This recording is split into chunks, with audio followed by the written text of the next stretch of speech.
সে শক্ত নয় তো।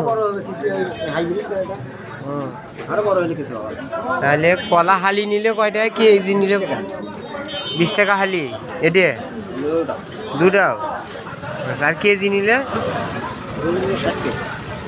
60 টাকা কম সময় না। আচ্ছা হালি আর কেজির পার্থক্য কি বুঝলাম না।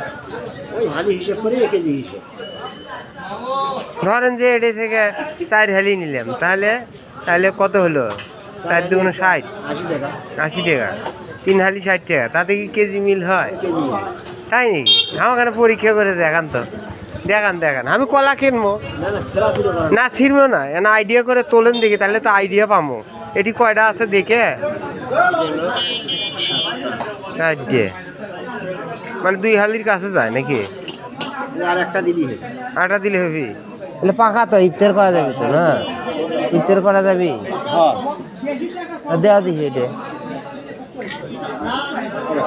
আপনি ইফতার করা যাবি তো না?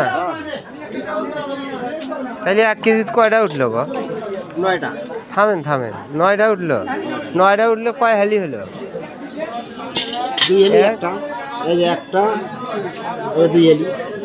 2 হালি একটা তাহলে তো কেজি কিনলে লস হলো মনে হয়। কেমনে হলো? 2 হালি হলে 40 টাকা 2 হালি একটা ধরেন আরো 5 টাকা 45 টাকা 60 টাকা কেজি কিনলে তো চরম লস হলো। আচ্ছা যাই হোক সমস্যা নাই। আমার এর থেকে দূরে দেন না এটা বেশি পাকা দেখে না অনেক আমি এখনি খাবো তো। ব্যাপারটা হলো তাহলে কেজি কিনলে না লসই হলো না অত না টান হলো এটাই হলো ঘটনা।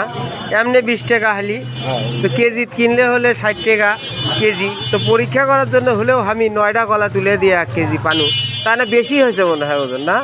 9টাতে না ওজন বেশি হয়েছিল পরে এই ওজন মিলে আবার যা দেখি যে নস হচ্ছে না ভাই 1 হালি কিনু বাবা ইফতারটা কর্ম কি কন চাষমা মন খারাপ করলে মাপে ঝুঁকে ঘুরে দিনু না ঠিক আছে আচ্ছা।